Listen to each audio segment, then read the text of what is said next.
Hey everyone, if you have St. Augustine turf, there's something you need to start thinking about, and that's that we are quickly approaching the prime season, the prime time for disease and fungus to start becoming an issue in your St. Augustine.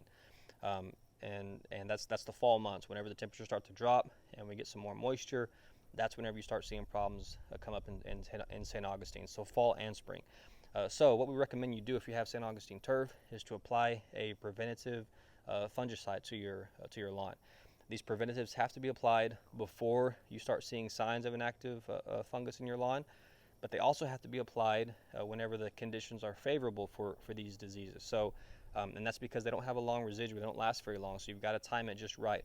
Typically, whenever the temperatures start to get into low 60s and upper 50s, that's when you want to apply your first application.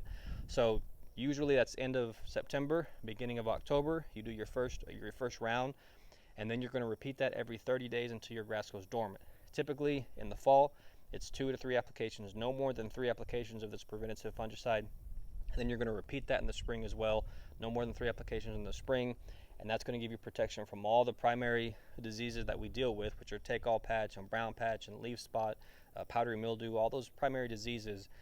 This is going to give you protection from those. So get that done. We use a product called Eagle and another one called Heritage.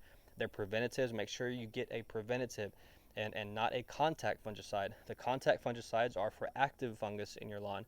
They are not a preventative. So make sure you get a preventative, get that put down, and that's going to give you the protection you need going into these problematic months for St. Augustine. So hope that helps. Have any questions about that? Let us know. Thanks.